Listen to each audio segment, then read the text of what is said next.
My name is Kevin Rosario. How are you guys doing today? All right? So, as you can see, I know you're all great readers, but I'm founder of ACES, which is Addiction Consulting and Education Services. I'm also the Senior Director of Community Engagement for New England Medical Group, which is an outpatient program that specializes in teenage mental health and substance use. They have like a day program, 9 a.m. to 3 p.m. They bring in dogs and therapy. I'm not trying to sell you the program, I'm just telling you where I'm from. We've seen more and more young people like your age that are just really struggling with anxiety, depression, body image stuff. Some substance use, some not. It's not always substance use. But we're able to help those people before things get really out of control. You got some degrees and stuff like that, some certifications. You guys probably don't care, probably not impressed. I wouldn't be impressed if I was you, but I do have a bachelor's degree in business management. I am a certified interventionist and a certified family recovery coach. I'm actually in my very last class, finishing my capstone paper as we speak for my MBA in healthcare management. Thank God I'll be graduating with a master's in May 16th of this year.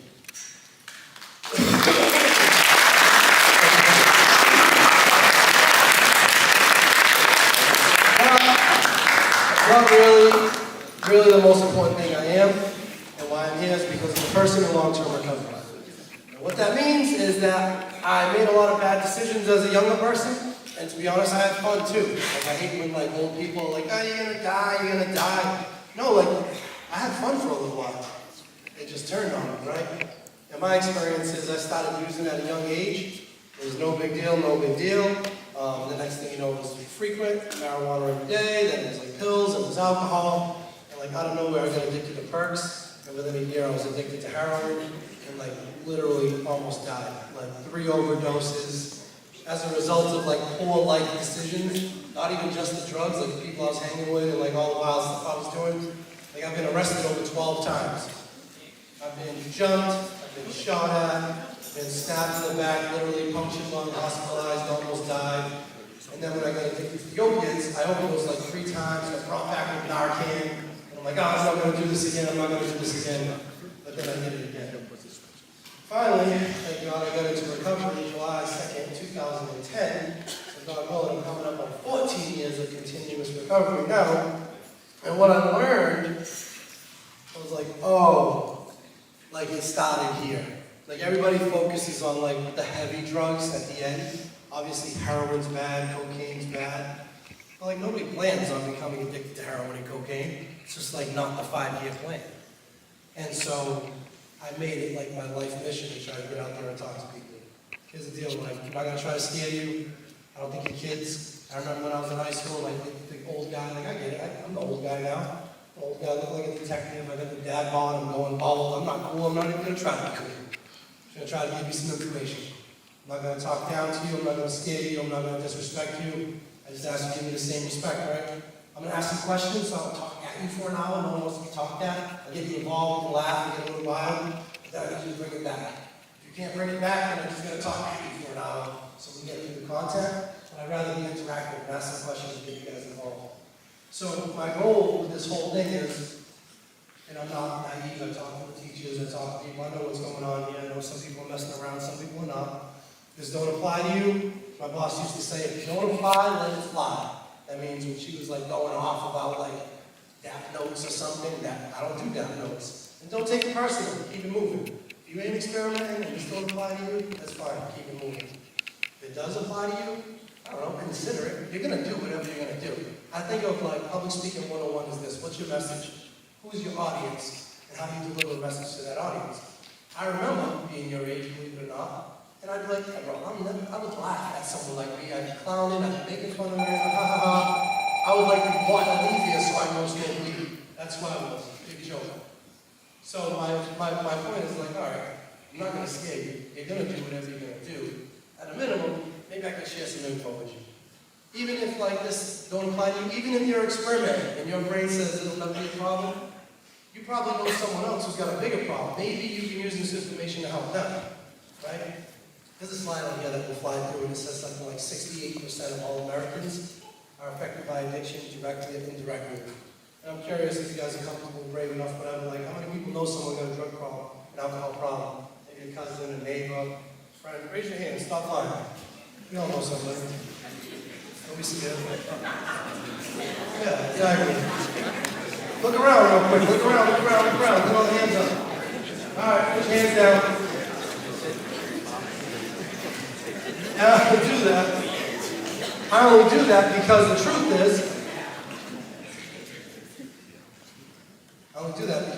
is, nobody wants to talk about drugs, nobody wants to talk about mental health, no one wants to talk about like self-harm, eating and cutting, all this sad stuff that people go through because of stigma, right? We're afraid of what other people are going to think. It's embarrassing, you know? If you got that person, like my uncle was always that guy, always drunk at every party. He was a kisser. Oh, there's nothing more annoying than a big, heavy, drunk kissing guy. Yeah, man, wow. Big, wet, drunk lips, bro, don't touch me. You know what I'm saying? It was so embarrassing. And so, there's a lot of stigma around drug and alcohol use.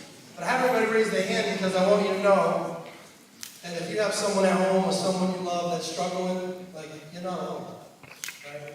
And you can talk to somebody else about it, ask for help. And if you get nothing else out of anything that I say to you, know that I was a heroin addict with 3 DUIs and 3 overdoses.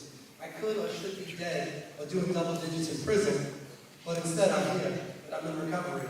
So if nothing else, I hope you get a little hope shot. Like, I don't care how many times they've been in detox, how many times they lied, how many times they stole from you. And I'm not saying you got to deal with their BS. You keep that at a distance. You don't got to co-sign the BS. But like, if you know someone that's struggling, there is hope. Like, people do get well, do recover. You do come out of this thing, right? My goal with you guys is this: give you some information for yourself or to share with others. And prolonging first-time use is really my thing, right? Anyone that comes in, it's like, weed, you're gonna die, alcohol, you're gonna die. It's not true. It's not true. Some people I went to high school with experimented, they grew out of it, and they had normal lives. Good for them. Not everyone becomes addicted that tries one thing. But the problem is, a lot of people like me who just experimented. It was no big deal. Just having fun. And then I became addicted. It's like, what the heck? You know what I'm saying? I wasn't trying to become addicted. That wasn't the game plan. But the earlier you start, the more risk you are at becoming addicted. So my thing is like this. If you start demonizing alcohol and drugs and marijuana, meanwhile, the state thought it was a great idea to legalize marijuana in the middle of an opioid epidemic where thousands of people are dying every year. You know what that does? Tells young people weed can't be that bad. Uncle Billy, that was like the closet weed smoker, now he's on the John Deere with his weed license ripping dope. You know what I'm saying? So these people that we love, that we respect, that are probably good people who might have been closet weed smokers and now smoke weed in public, which sends this message that it can't be that bad. And here's the hit. I'm not here to say whether it's good or bad. I'm just here to talk about why it's dangerous at a young age, and it's all about the brain. I'm not going to be like, you're going to die, it's illegal. It's not that. It's your brain. We're going to talk about the brain a little bit. First slide, please. I'm going to blaze through a lot of this stuff so that we can have some conversation, and I have limited time with you guys. So there it is. Cautionary tale. That's me. Spoiler alert. Some science, some risk factors, refusal skills. Refusal skills are important because if you haven't been approached by anyone yet, you 100% will be. And now it's like we're going into summertime. Some of you are seniors, you may be going on to the workforce or going on to college. If you haven't been exposed, you will be. What are you going to do when someone puts you on the spot? Some people are like, I'll just say no. All right, cool. That wasn't my story. My story is like, I want people to like me. I want to fit in. I want to be down with my homies. And like when they put it in my face, I couldn't say no. I like buckled. I froze up and I did something that I didn't really want to do, just because I wanted that friend group to like not clown me. So this is the point. Next slide, please. Because I know you wouldn't believe me. I had to bring proof. This is 13-year-old me. Coolest kid in middle school, South Carolina. I want to go back a couple years because in 5th grade, I was already getting picked on. I didn't like that. In 6th grade, I fell in love with this little young lady who liked another boy, who broke my heart. And my mom and dad did not get along at all, like my whole childhood. Yelling, fighting, arguing over money, Portuguese divorce, right? Slept in separate bedrooms, but never actually got divorced. Yelling, arguing. And at a young age, I remember telling my mother, why don't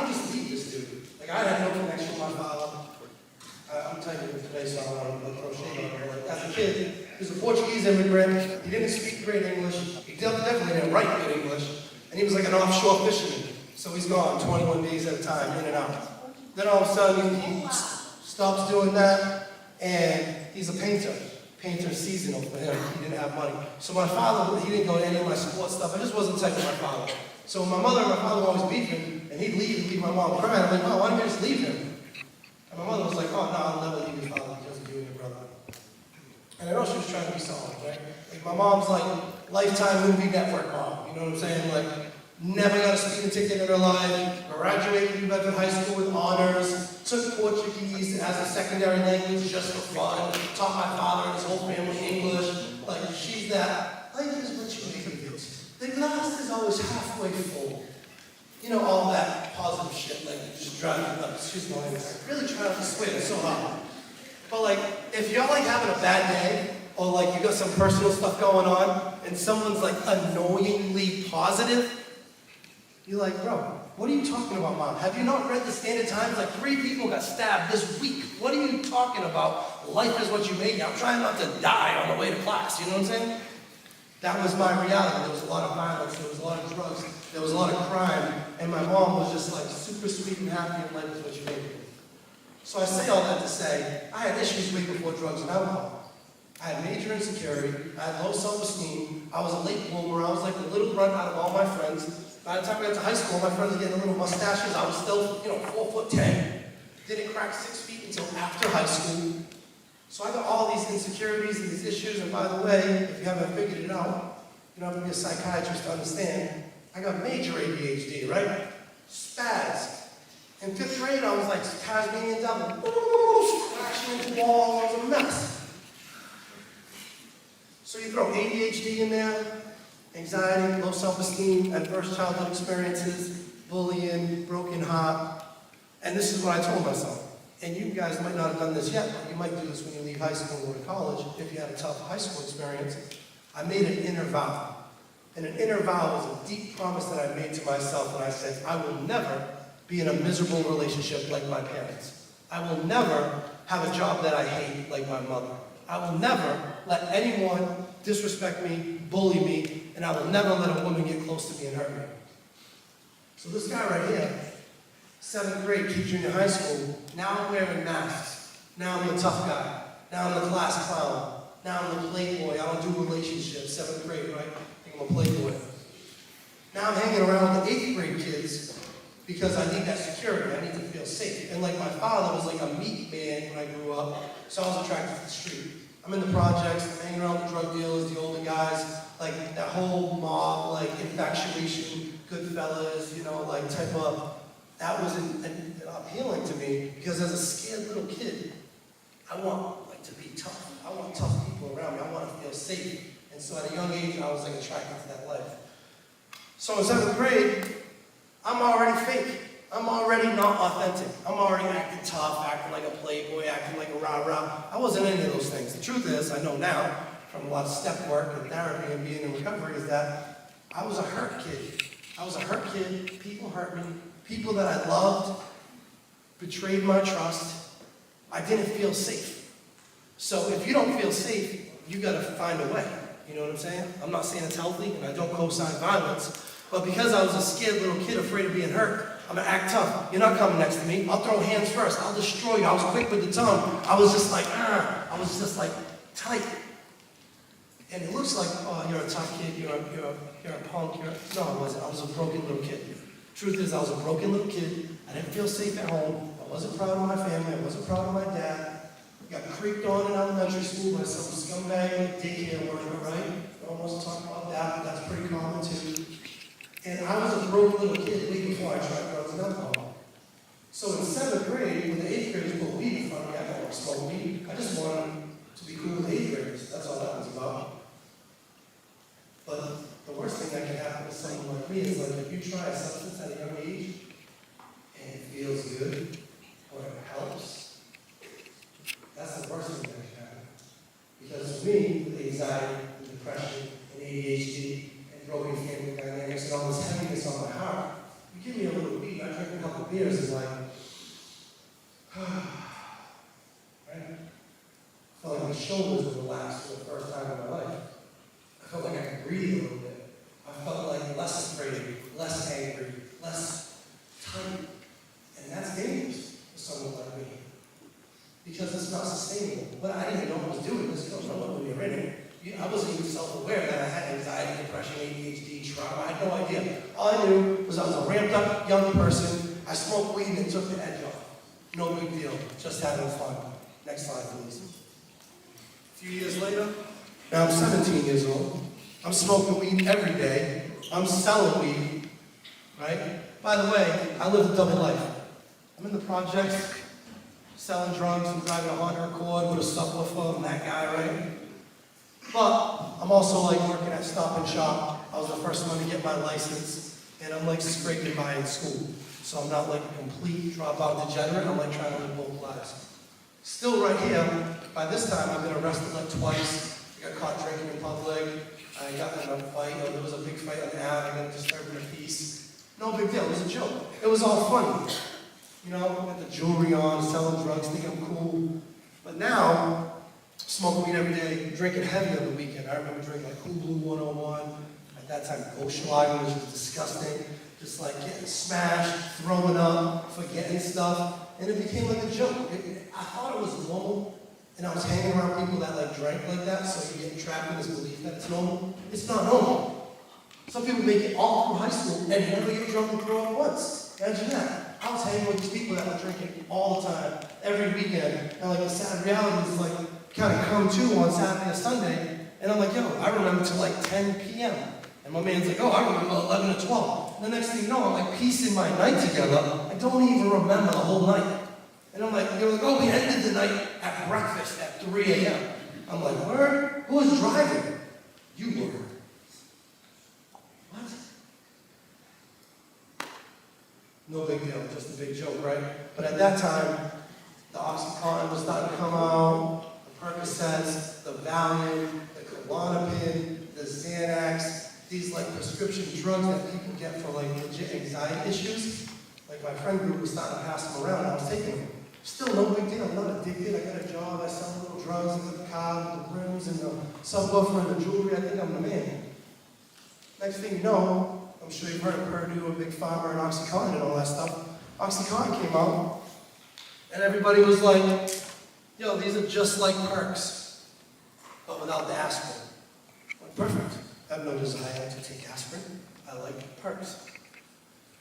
And as naive as that sounds, because you guys are smarter than that, right? Like I started taking OCs, and within like, I don't know, 6 to 8 months, I was full-blown addicted. Like, didn't even know I was addicted, because it wasn't something I like thought I needed. But like, I went camping, I went to like Sandy Pond Campground in Plymouth, right? And like, I brought weed and alcohol and hamburgers, and like, I didn't even bring pills, because I'm like, pills were like secondary. And on day 2, like I was sick. I had cold sweats. I had like chills in my body. I was withdrawing. I didn't know it. And I was like, damn, I feel like I got the flu like in July, right? My boy was like, yo, Kevin, you're dope sick. I'm like, dope sick? I want to slap this dude, you know what I'm saying? I'm King Riz, I make money, you know what I'm saying? He's like, you're dope sick. Pulls out a pill, crushes it up. I sniff a little bit of it in like 15, 20 minutes. I'm right as rain. And I'm like, what happened that day that I also wasn't aware of? Is something clicked in my brain that said, if you don't have this, you're going to be sick. Which were dramatic. If you don't have this, you're going to die. And like from that day forward, I never went anywhere without pills. We're not going to work, we're not going to funerals, we're not going to weddings. Literally not doing anything unless I got my perks and my OCs, because I never want to experience that sickness again. Next slide. Well, that didn't last very long. And within a couple years, I was shooting heroin. I know it seems dramatic, and I know this will never happen to you, but also everybody I went to school with that became addicted to heroin said it'll never happen to them. You know what I'm saying? But it happened to me. I was a cool kid, I made money, I had a job, I was taking perks, no big deal. It got me, and I couldn't afford my perk habit, because what I learned later on is about biology is your body building tolerance. So if you're just smoking a little weed right now, doing a little vape, whatever, no big deal, little gummy here and there. The bad news is this. It might not be a big deal, but there's a reason you're doing it, right? It feels good, takes you out of the way that you feel, helps you sleep, kills your anxiety, whatever it is that you justify using it for. The bad news is this: every single day your body starts to build a tolerance to these things. And in a year from now, and in 3 years from now, those things just don't work anymore. And that's exactly my experience. I just smoke a little weed. No big deal. I want to drink a little alcohol. And I never wanted to be an addict. Who the hell wants to be an addict? I just wanted to deal with that anxiety and that depression and those racing thoughts and all that stuff. But the truth is, a little weed didn't do it anymore, so it's weed and alcohol, and it's weed, alcohol, and pills, and then the stronger pills, and like, all I was ever doing, ever, was just trying to feel okay. I just wanted to be okay. I just wanted to be comfortable in my own skin. And substances temporarily did that for me. But over the years, I built a tolerance. And that's what happened with the OCs real quick. I was addicted to OxyContin. Next thing you know, I got a $200 a day habit that I can't afford. One of my friends is doing heroin. I'll never do heroin. That's disgusting. That's dirty. I'm K-Riz. I make money. One day I'm super dog sick, hurting, can't even move. And the dude pulls out the heroin and I sniff it. And I felt great. Right? It took the sickness away. A $5 bag took away a $200 a day pill problem. So next thing you know, now I gotta sniff heroin because it was an economical decision. Well, guess what? 6 months later, I'm sniffing $200 a day worth of heroin again. And I can't afford that habit, and now this guy's shooting. And I'm like, I'll never shoot heroin. I hate needles. It's disgusting. And then one day I'm super, super sick. And I'm like, whatever, just do it this one time. And he shoots me up. And then a couple months I'm shooting heroin every day. And then all the chaos that comes with that. Overdoses, methadone clinics, Suboxone clinics, stealing the jewelry from my mother. Like, I went from being like this cool kid that got in a lot of fights, that had some respect in the city, been arrested a lot of times, never told on anybody, driving Cadillacs with pinky rings and all that stuff, to like a snaky little dope fiend, riding a bike in the rain with $38 trying to get a 40 bag, shoplifting, stealing my mom's jewelry. Like, oh, how the hell did that happen? Really? I'm gonna keep it moving because I know you can't even relate with that. Sometimes I talk about my own story and it's like, how did that even happen? And there's only one way to guarantee that doesn't happen, it's just to not use drugs, you know? But the problem is, my whole generation, a lot of my friends, they experimented, and a lot of them are dead. I got dozens of dead friends, I can't even keep track. Like, what's a sad thing?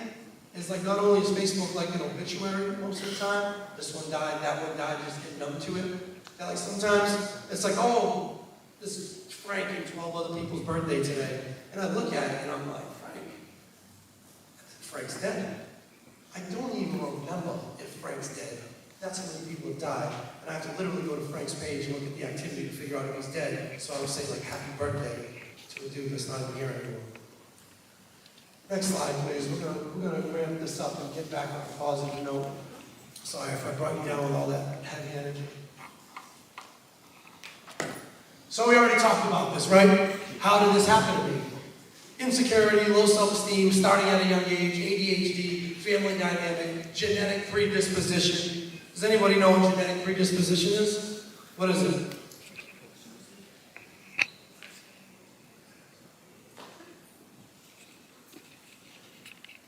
Yes!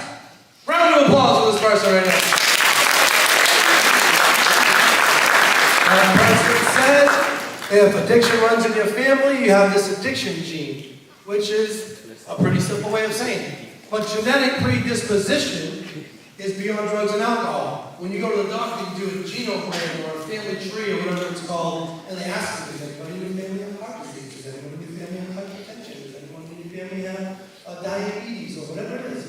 Because if these things run in your family, it doesn't mean you are 100% going to get it. But science proves if a certain thing runs in your family, you're just more at risk to get it. So you got to be aware. Diabetes, any of those things, addiction, mental health issues, if it runs in your family, you just have to be aware. I had no idea. My mom, like my father's father, died when I was like 5. My mother's father, I don't even think I ever met him. I think he died before I was born. And my mother used to say, oh, my dad died in a car accident. Well, when I got a lot older, I found out my mother's father died in a car accident from injuries sustained as a result of a drunk driving car accident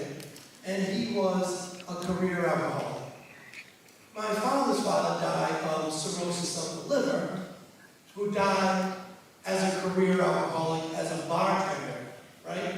Nobody told me this, nobody talked about it. Would it have changed anything? I don't know, but now it makes more sense. Why me? Why did I go to school with a bunch of kids that like smoked weed, drank alcohol, experimented a little here and there, but they just grew out of it? They're like healthy, productive members of society. They still have a Bud Light and watch the Red Sox or whatever. No big deal. Why? Because they didn't have a lot of these things.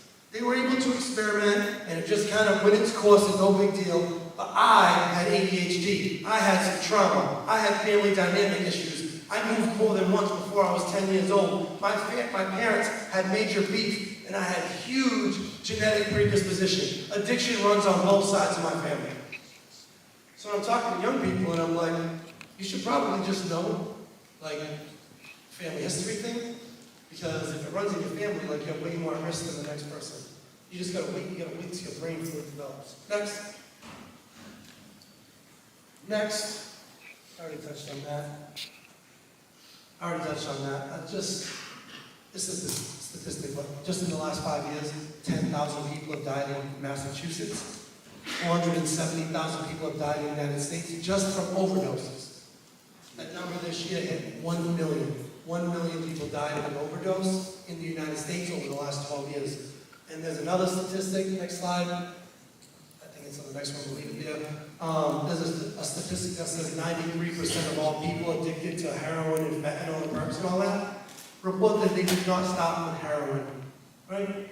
It sounds like obvious, but like if you're like me, you're a young person smoking weed, and you're just dismissing everything I'm saying like I would have been, it's not possible that I, as a 15-year-old smoking weed, will ever become a drug addict. Well, that's what 93% of people that died of an overdose thought. You know what I'm saying? It's not the 5-year plan. Well, I'm just going to smoke a little weed on the weekend, work my way up to edibles, take some perks, and around 22, 23, shoot some heroin, smoke some crack, be homeless, right? Nobody does that. That's not the plan. It just kind of sneaks up on you. Next slide, please. Oh, no, back slide. What is addiction? Yeah, so real quick, addiction is beyond drugs and alcohol. Addiction, though, is a mental obsession, a preoccupation, or an obsessive use of something despite negative consequences. And for some people, especially the group before you guys, like 7 through 9 before you, they're all tweaked out on Fortnite. You know what I'm saying? All cracked out. And they can't identify with drugs and alcohol, and that's great. But that can be an addiction. If you're like, Fortnite all day, every day, tweaking out, texting your boys about Fortnite, hanging out. You get out of class, right to the dungeon, the basement where you get your set up with your headphones, get locked in, all the homies are signing on, they get all cracky. All that dopamine stuff pumping in you. Billy, have you done your homework? No, now, right? It's getting real. It's funny, but it's like super serious at the same time, because if anything you do, I don't care if it's exercising, video games, vaping, weed, alcohol, whatever, if it's starting to cause problems in your life, you're fighting with your parents, you're not focusing on your homework. It used to be all about being outside and playing sports and doing certain things, and now you don't do any of that anymore. You're just locked in. Like, that's a problem. And really, addiction is often driven by this release of dopamine. And the video games, and beating certain levels, and beating your friends to certain achievements, and even social media getting all those likes and all those views, it releases dopamine. Does anybody know what dopamine is? What does it do? Makes you happy. It's a hormone that makes you happy. Round of applause for that person right there.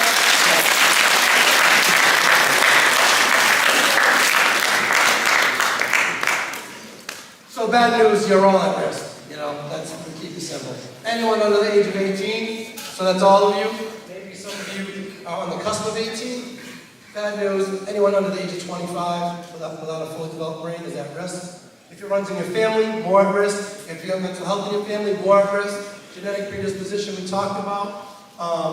If you're on other medications, more at risk. Individuals who have experienced trauma. Next slide, please. This is trauma. Science, I'm just trying to fast forward to get to the brain stuff. This is pretty obvious. If you've been physically, mentally, sexually abused, you're more at risk. If you have that one parent that has addiction problems, more at risk. If one is passed, more at risk. Separation, divorce, more at risk. Move more than once, more at risk. There's just all this data that says the more uncomfortable things you've experienced, the more likely you are to become addicted. It's super obvious. The science shows that people with more pain are more likely to become addicted because people are trying to escape that pain. It's natural. And it's hard to get honest about it. It's hard to do the therapeutic work on it. It's easy to just take drugs and alcohol. It's easy to self-harm and cut and do all kind of stuff to distract yourself from the pain. But the pain doesn't go away on its own. And until you face it and deal with it, you'll never experience peace. You'll never experience freedom. So the people that have had more trauma are more at risk. Next slide. So, back to dopamine. The limbic system, you guys probably know this, so I'm going to try to not talk too stupidly, just try to, I don't know what the word is. I don't want to dumb it down. But you guys know what dopamine was, so you might know what the limbic system is. Who knows what the limbic system is? Anyone? Literally, you can slide right. The limbic system is also called the reward center of the brain. No, it's not the craving. You've read that highlighted word, which I appreciate. But the reward center of the brain is where the dopamine comes from, the limbic system. And the dopamine is a chemical that makes you feel good to reinforce a behavior.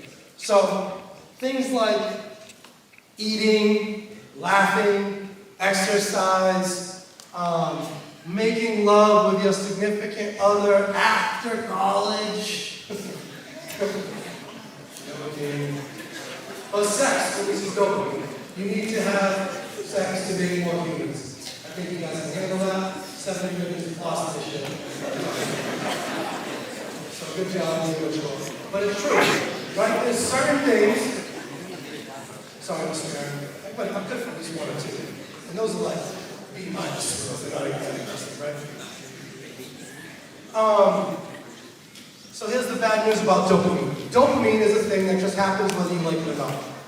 As cavemen, when we needed more humans and we needed the rich to survive, you had this fight or flight thing, right? You approach with danger, fight or run. That comes from God. That comes from science. That comes from whatever you want to call it. You're born with it. Same thing with the limbic system. The limbic system is a part of the brain that is meant to reward and reinforce behavior that we need to do as humans to stay alive. You have to eat. Little dopamine feels good. Keep eating, stay alive. Don't overeat. Exercise. You need to exercise. You need to make love to have more humans, right? This is dopamine. So, the dopamine was meant to be like a little puppy tree to let the human know, yeah, this is a good thing, you need to do this to stay alive. So here's the bad news about dopamine. Video games, I'm not going to blow it out of proportion. Video games and social media are definitely on a lower level, but definitely release like 1,000 times more dopamine than like eating an apple, right? So, when you get that burst of dopamine from a video game or from a like or from whatever on social media, your brain's like, yeah, bro, we need this. This feels good. And that's why you start obsessing about it. You're actually not obsessing about the game or whatever. What you don't know subconsciously is your body's craving more dopamine. Now, when you get into vaping, which has like strong bursts of nicotine, which is a strong drug, you get into alcohol, gummies, weed, whatever. Once you get into actual substances, it releases like 5,000 times more dopamine than eating, laughing, exercising, or having sex. So, what that usually does for a lot of people is the brain says, wow, this is great, let's do it again. And that's where the craving starts to come from, and that's where people start to obsess, and that's what happened to me. Like, I just smoked a little weed, it was no big deal, but the next thing you know, like, I couldn't wait for the weekend. I couldn't wait to get up with the homies and get someone to buy alcohol and smoke some weed. Like, I literally was thinking about it like all week in school. Like, I just couldn't wait. I thought I was looking for fellowship and hang with my friends and have fun, but I was craving that big burst of dopamine. And then the last bullet there says, once you get too used to these large bursts of dopamine from vaping, marijuana, edibles, or whatever, you become desensitized, which means now laughing, exercising, playing sports with your friends, like all that other stuff that maybe used to bring you a little joy and give you a little dopamine is now not doing it for you. Right? And next thing you know, this is my story, I needed a substance to do anything. Oh, you want to go to school dance? Yeah, with alcohol. I'm not going to school dance without alcohol, that's lame. You know what I'm saying? I'm not going to have fun. Oh, want to watch a comedy, go to a comedy, whatever? Yeah, absolutely. Who's going to eat? Who's going to mushrooms? Not going sober. That's like, oh, you know what I'm saying? Not going to laugh. And what I found was, because I got so used to smoking weed and drinking, like when I wasn't, everything was just kind of whack. Like, this is whack, that's whack, this is boring. I'm not into it. Just wasn't excited. Like everything was so blah.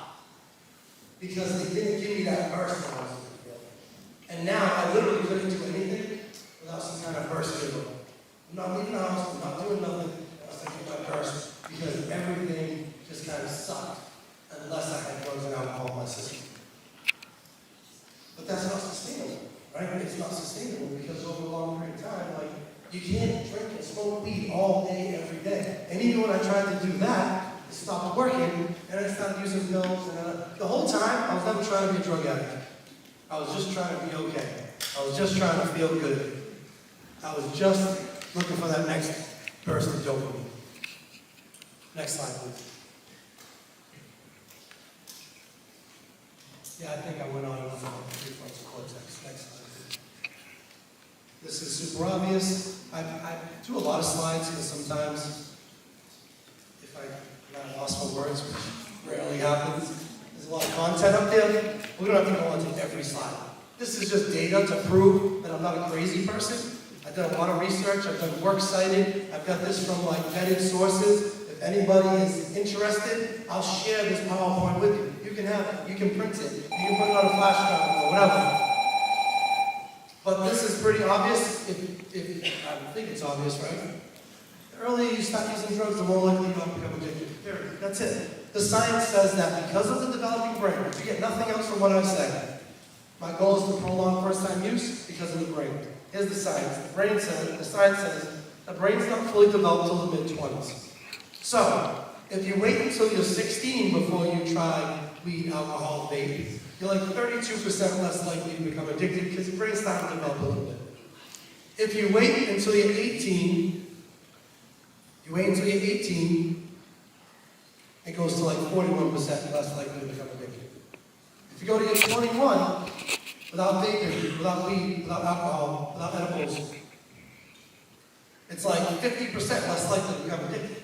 It's like, what, 50%? Yeah, because at 21, your brain's a lot more developed. If you wait until you're 25, which I know probably not realistic for a lot of you think it's a big joke, we smoke weed, we leave here, blah, blah, blah, ha, ha, ha. It's all good. We'll keep a secret for you at the halls, as Alcoholics Anonymous, as Alcoholics Anonymous. I'll find you there. But the truth is, if you could actually wait until you're 25 and you decide you want to drink a glass of wine to celebrate your master's degree, good for you. Your brain can literally handle it at 25. The science says if you wait until you're 25 before you drink, smoke, or whatever, you're like 67% less likely to become addicted. It's just the science. It's just the data. So again, you gotta do what you're gonna do. I'm not trying to clown you or scare you. Trust me, I get it. But this is like actual information that it don't apply to you. Maybe you use it with your little brother, your little cousin, your little sister, whatever. When you try to talk to them, instead of just saying, don't do that, you're gonna die, you can have an intellectual conversation.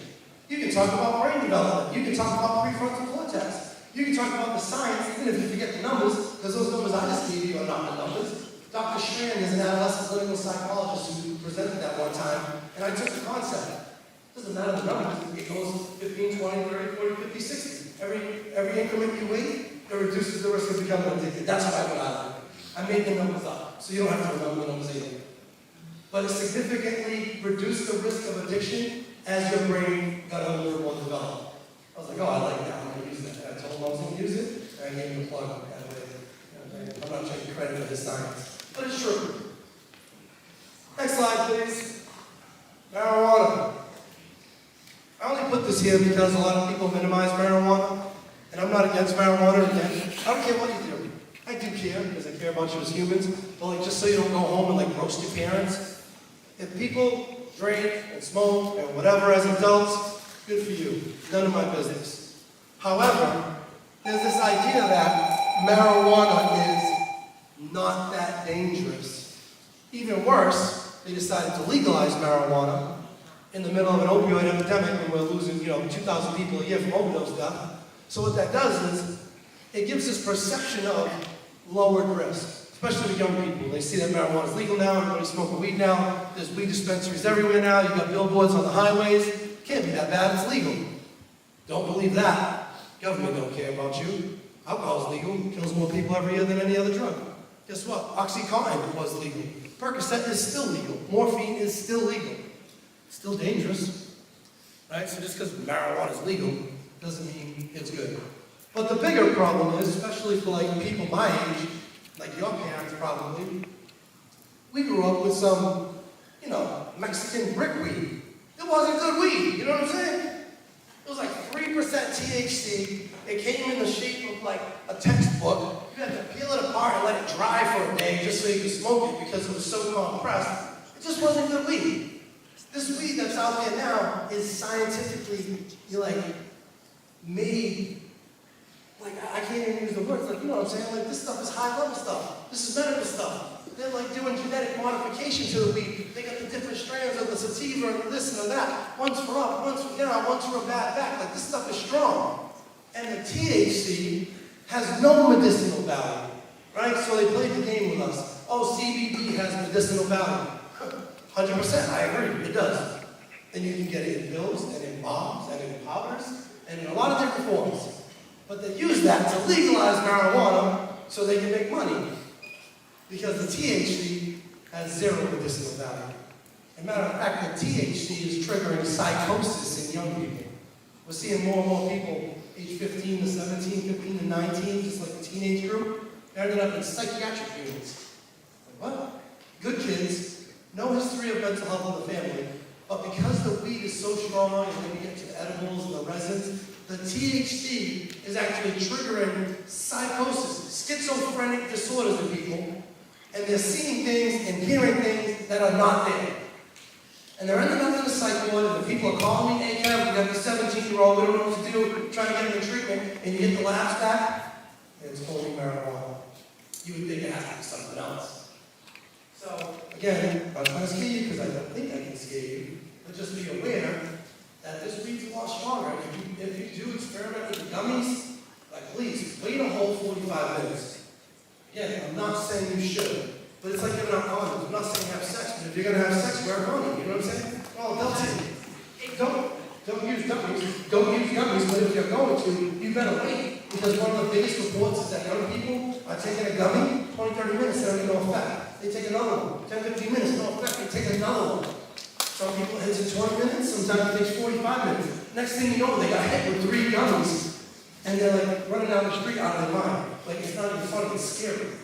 If you're a regular, normal 17-year-old human, and then you just stop seeing things that are not there, trust me, that's not fun. That's not what they were going for. They were just trying to show you.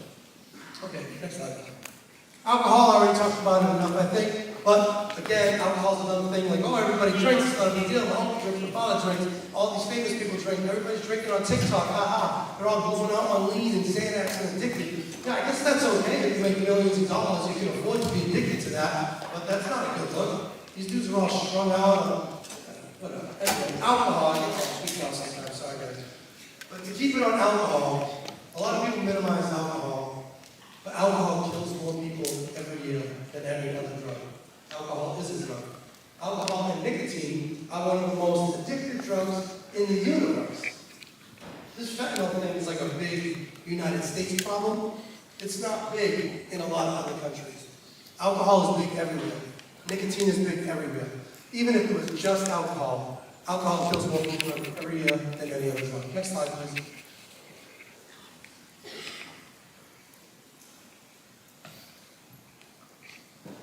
I was blown away by this, and you might not be. I grew up in New Bedford. This is a nice town. New Bedford's a little ratchet. I know that. And I thought I knew what drug addicts and alcoholics looked like. And if you live here, You're probably like, some of your families like made a little money and got you out of Brockton, you know what I'm saying? You moved to the burbs, good for you, you made it. And you probably think Brockton's the problem and Fall River's the problem. Christine, appreciate you. Christine's over there trying to get some content, and I'm like a wicked wildcat. You never know what I'm going to say. That Brockton Burbs thing was definitely fresh content. But it's true. I think of like New Bedford and Somerset, no, scratch that, Springfield, Somerset's really nice. New Bedford, Springfield, Lawrence, Brockton, you think of those like hood rat communities. Oh, those are where the drug addicts are. Those are where the criminals are. And like I was starting to do research so I could present more information rather than my opinion.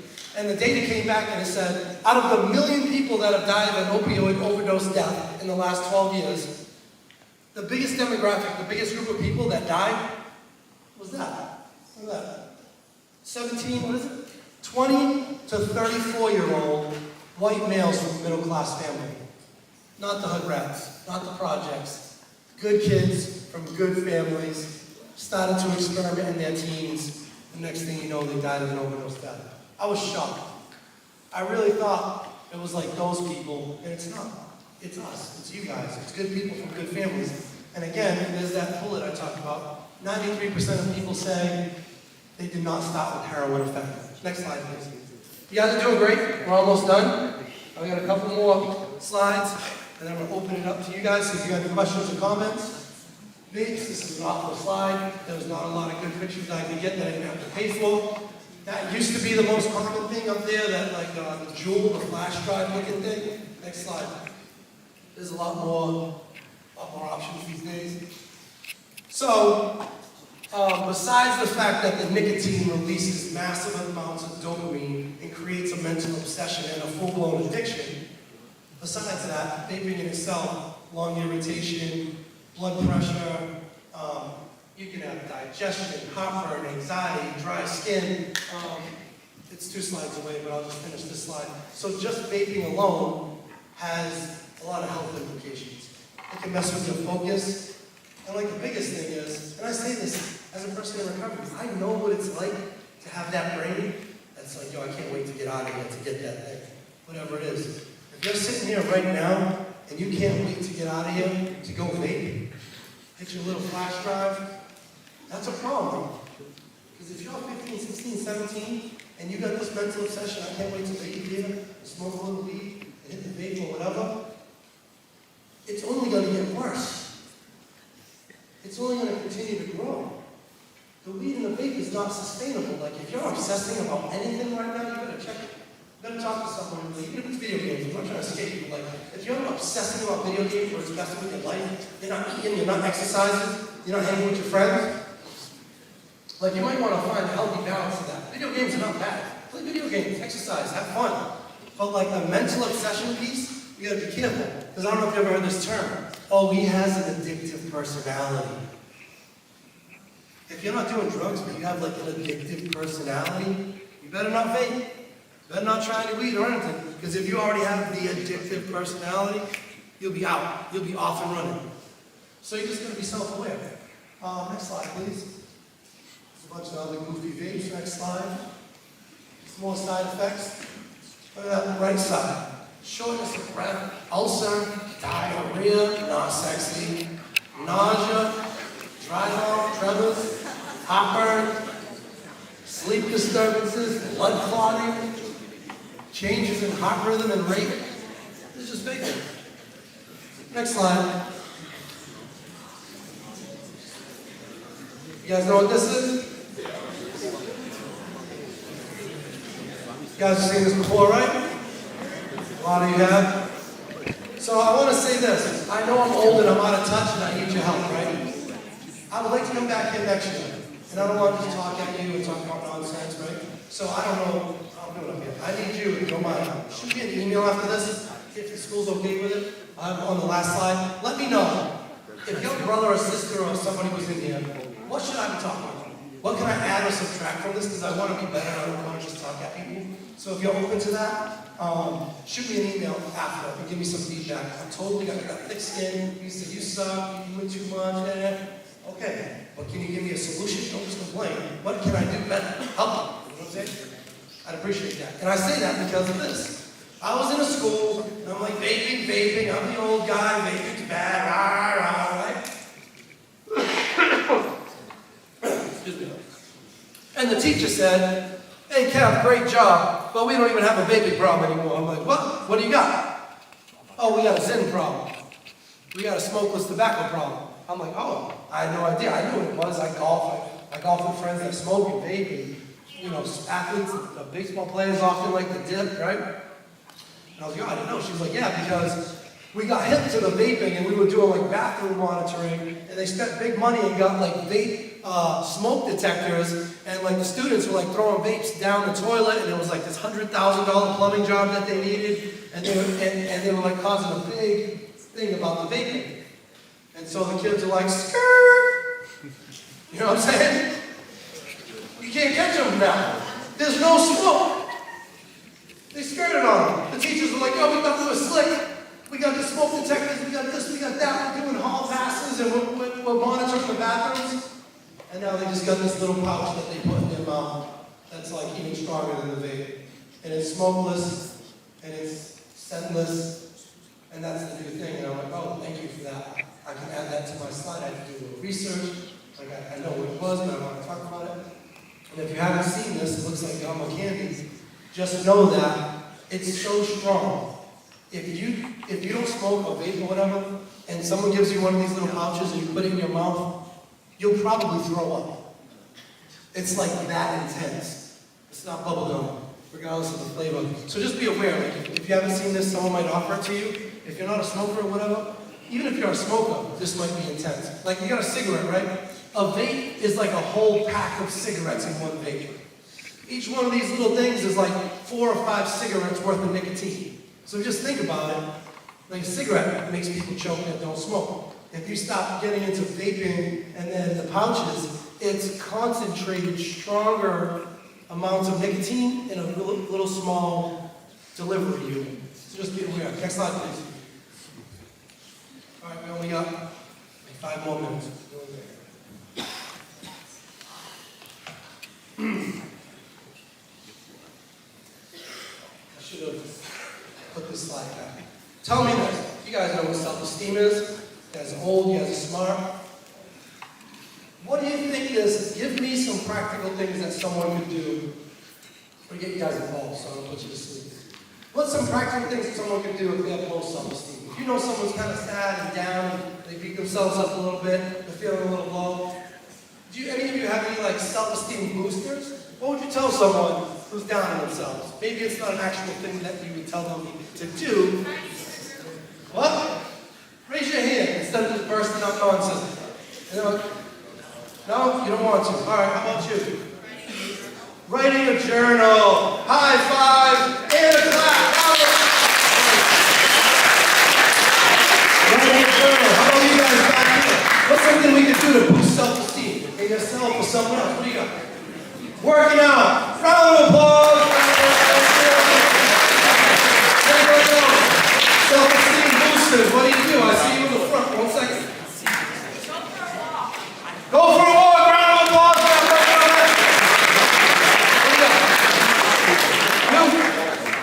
Go inside, outside, go outside. There's something to that. Get the vitamin D, get the fresh air. What's up? Just do something you like. Round of applause. Come on. What do you got? Yell it out. Lifting weights, bro. Round of applause. You know we're going to all right. Brought you guys back to life. You guys are great. Next slide. Next slide. Boom. Look at you guys. You guys can do this presentation, right? So, science says people with low self-esteem that are like down, they're more likely to make bad decisions. That was me. I was down on myself, low self-esteem. I was like crash test dummy. You know what I'm saying? No bad ideas. I'll do anything someone said to do. I'm crazy. Kev. I jump off the bridge. I get in a fight. I'll go up to the girl. I'm crazy. I wasn't crazy. I was a scared little kid that I wanted everyone to like me, so I acted crazy. The truth is, I was weak. I wasn't my authentic self. like real strong, healthy people, you can't get them to just do anything. They're not followers, they're leaders. You know what I'm saying? They're leaders. People that have good self-esteem, even if it's like, it doesn't mean you think you're all that. Like, I don't think I'm all that. I know I'm overweight, I know I'm old, I'm going bald. Like, it's not about physical. I don't think I'm, you know what I'm saying, the flyest guy. I'm like a 6 on a good day. It's okay. I'm a decent human. I'm a flawed human. I got issues like everybody, but I'm trying to be a better person. I'm trying to help people. You know what I'm saying? I'm right-sized. I'm not the biggest piece of crap in the world, and I'm not the greatest thing in the universe. I'm just like, okay. I got some strengths that I'm better than other people at. But I got some real weaknesses.